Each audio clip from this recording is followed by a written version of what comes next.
జై శ్రీకృష్ణ. ఆండాల్ తిరువడిగళే శరణం. ఎన్నో ఊహలతో, ఆశలతో, ఉత్సాహంగా ధనుర్మాస వ్రతాన్ని ప్రారంభించుకున్నటువంటి మనం చూస్తూనే వడివడిగా 26వ రోజులోకి వచ్చేసాం. ఇంకొక 4 రోజుల్లో వ్రతం పూర్తయిపోతుంది. 26వ రోజు స్వామిని ఏమని పిలుస్తుందో తెలుసా అండి?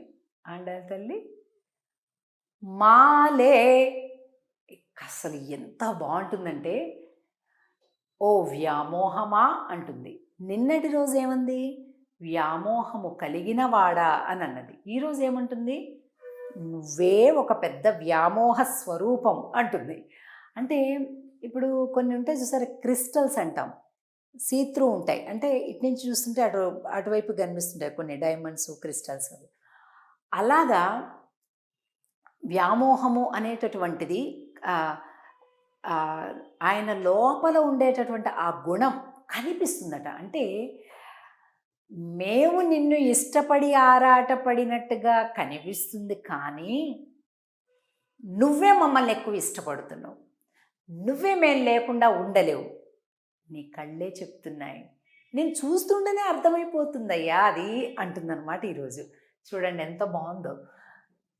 అందుకే స్వామి నీలవర్ణంగా ఉండేటటువంటి ఇది ఇక్కడ కనిపిస్తుంది.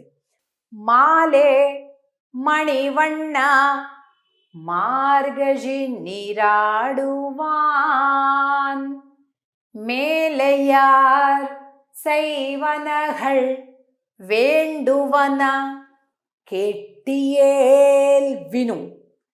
వీళ్ళేమో ఊరికే నిన్నే చూడటానికి వచ్చామని చెప్తున్నారు. ఆయనే ఊరుకోకుండా ఏం కావాలని వచ్చారు, పనేంటి చెప్పండి అంటున్నారు. ఆడపిల్లలు సిగ్గుతోటి ఎలా చెప్తారు చెప్పండి? నీకోసమే వచ్చాం చెప్పలేస్తారు ఎవరైనా?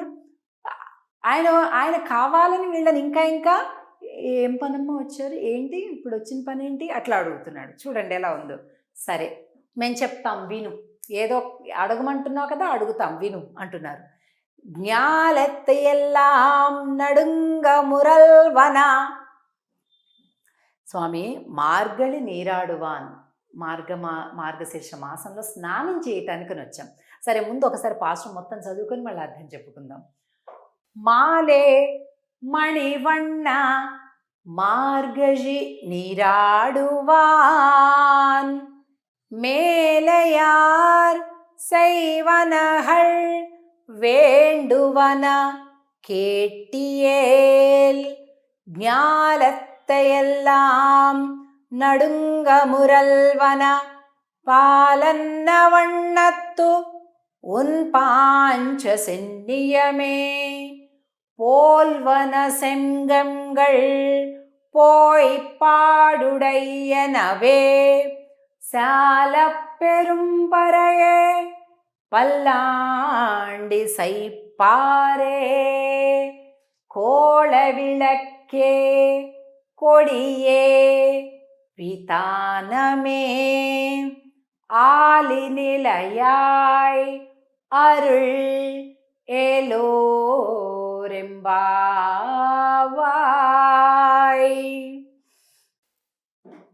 ఓ వ్యామోహమా మణివన్నుడా, మేము మార్గశీర్ష మాసం స్నానం చెయ్యటానికే ఇక్కడికి వచ్చాం, కానీ నిన్ను ఒకసారి చూస్తే మాకుండే వ్యామోహం కంటే నీకుండే వ్యామోహమే ఎక్కువగా ఉందే అని అంటుంటే స్వామి అంటున్నంట చమత్కారంగా, మీకేం కావాలో చెప్పండమ్మా అంటున్నారు. స్వామే కావాలని వచ్చారు, వీళ్ళకి ఆయన దగ్గర నుంచి వేరే ఏం అక్కర్లేదు, కానీ అడుగుతున్నాడు కదా. సరే ఓకే అలాగే మేము చెప్తాం, పట్టుకో రాసుకో లిస్ట్ అంటున్నారు. వేండువన కేటియేల్ విను విను అంటున్నారు. ప్రపంచమంతా వణికిపోయేలాంటి ఒక శబ్దం చేస్తుందే నీ పాంచజన్య శంఖం.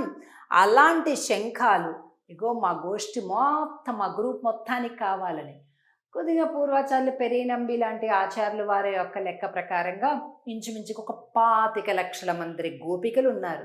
25 లక్షల శంఖాలు, అచ్చు పాంచజన్యం లాంటి శంఖాలనే ఇవ్వు అంటుంది. ఇంకా అంతేనా, పర అనే వాయిద్యం కావాలి. మంగళ వ్రతం చెయ్యటానికి మంగళగానం మంగళాశాసనం చేసేవాళ్ళు కావాలి. చీకటితో చేసేటటువంటి ఈ వ్రతం కోసం మంగళ దీపాలు కావాలి. మొత్తం ఇవ్వయ్యా అంటున్నారు. ఆయన తన పరమపదంలో ఉండేటటువంటి మొత్తం అన్నింటినీ మార్చేసి పాంచజన్యాలుగా ఇచ్చేశాడు. మాట వెనక్కి వెళ్ళకూడదు కదా. మంచి పంతం మీద ఉన్నారు, స్వామి పంతం మీద ఉన్నారు, గోపికలు పంతం మీద ఉన్నారు. ఈరోజు ఇచ్చేశాట. అది అయిపోయిందా, మాకు ఈ పర అనే వాయిద్యం ఇవ్వు. ఓకే, ఇచ్చేస్తా. ఈ పైన ఉండేటటువంటి గరుత్మంతుడు, నిత్యసూరులు వాళ్ళందరినీ ఇచ్చేస్తా. అయిపోయిందా, మాకు గానం చేసేవాళ్ళు కావాలి. అక్కడ పరమపదంలో వైకుంఠంలో అంతా కూడా నిత్యసూరులు, ముక్తులు ఎప్పుడు సామవేద గానాన్ని చేస్తూ ఉంటారు, మంగళాలు పాడుతూ ఉంటారు, వేదగానం చేస్తుంటారు. వాళ్ళందరినీ గానం కోసం పంపించేసేట. ఇప్పుడు మేము చీకటితో వస్తాం కదా స్వామి, మంగళ దీపాలు ఎక్కడివ్వాలి? పక్కన శ్రీరంగ హర్మ్యతల మంగళ దీపరేఖం అంటాం కదా, నీ పక్కన అమ్మవార్లు ఉన్నారు, వాళ్ళే మంగళ దీపాలు, వాళ్ళనిచ్చేయి. అన్నీ అడుగుతున్నారని, అన్నీ మాట వెనక్కి ఊరి ఏదో మాట వరుస కంటే వీళ్ళేంటి మొత్తం నన్ను ఒంటరిగా నిలబెట్టేస్తున్నారు, మొత్తం అన్ని ఆస్తులు తీసేసుకుంటున్నారు. సరే, పక్కనుండే శ్రీదేవి, భూదేవి, నీలాదేవి అందరినీ కూడా వాళ్ళకి మంగళ దీపాల కింద ఇచ్చేసాట. అవునా స్వామి, ఇప్పుడు మేము వ్రతం కోసం వెళ్తున్నాం కదా, పైన ధ్వజం ఒకటి ఉండాలి, మేము పలానా వ్రతం చేస్తున్నాము అని ఒక ధ్వజం కావాలి. ధ్వజం ఏమి ఇవ్వనమ్మా, అగో స్వామి నీ కింద ఆదిశేషుడు ఉంది కదా, ఇచ్చేసే, ఆయనే ధ్వజం, గరుత్మంతుడు ఉన్నాడు, గరుడ ధ్వజం అంటాం కాబట్టి ఇచ్చేసే అంటూ ధ్వజాన్ని తీసుకున్నారు. చల్లని మంచు వేళ వస్తాం కదా, పైన చాందిని కావాలి, అందుకని నీ ఆదిశేషు ఇచ్చే. మొత్తం అయిపోయింది. ఇలా నిలబడ్డారు. ఏముంది ఇంకివ్వడానికి అమ్మ, ఇంకా చాందిని అడుగుతున్నారు అని అంటే ఏమంటున్నారు? ఆలినిలయాయ్ అరే నువ్వు వటపత్ర సాయువు కదా అన్నారు. అబ్బా అనుకున్నాడట కృష్ణుడు. అంటే ఏంటి అర్థం? ఆయన పీతాంబరం కట్టుకున్నాడు కదా, అది కూడా ఇచ్చేయని అడుగుతున్నారు. అంటే మాతో పెట్టుకోకు అన్నట్లుగా ఈవేళ ఆండాళ్ గోష్ఠి స్వామికి ఇద్దరి మధ్య సంవాదం జరుగుతుందన్నమాట. నీకోసమే వచ్చాను అని వాళ్ళతో అనిపించాలి అని స్వామి పంతం. అంత మాత్రం అర్థం కాదా, ఆడపిల్లలను నోరు తెరిచి చెప్తామా అని వీళ్ళు. ఇలాంటి ఒక రసవత్తరమైనటువంటి సంవాదం ఇరువురికి కూడా జరగడాన్ని మనం ఈరోజు పాశ్రంలో గమనిస్తాం. ఇటువంటి ఒక ప్రేమ సాన్నిహిత్యం మనకి భగవంతుడికి కూడా కలగాలి అని మనస్ఫూర్తిగా కోరుకుందాం. ఇక రేపటి రోజు మరింత విశేషంతో స్వామితోటి అన్ని పంచుకొని పెంచుకునేటటువంటి ఒక అద్భుతమైనటువంటి పాశ్రం రేపటి రోజు మనం చూస్తాం. ఈవేళటి పాశ్రంలో అడిగినటువంటి ఇగుండి ధ్వజము, చాందిని, తప్పెట్లు తాళాలు, పాంచజన్య శంఖం, వ్రతానికి కావాల్సిన డమరు, మంగళ దీపాలు అన్నింటినీ కావాలి అని అడగటం అనేది మనకు కనిపించింది. ఇంత అద్భుతమైనటువంటి అంటే బెరుకుపోయిందనమాట. ఇద్దరికి కూడా బెరుకుపోయి చక్కగా మాట్లాడుకుంటూ ఉన్నారు ఈరోజు. ఇక రేపటి రోజు మనందరం ఎదురు చూస్తున్నాం కదండి, గంగాళాలతోటి ప్రసాదాన్ని, ఎంతో మధురమైన ప్రసాదాన్ని రేపటి రోజు చూస్తున్నాం. అందుకే రేపటి రోజుకి ఏం పాసురం అని పేరు? కూడారై పాసురం. 27వ పాసురం. రేపు దాన్ని చూద్దాం. ఆండాల్ తిరువడిగళే శరణం. జై శ్రీకృష్ణ.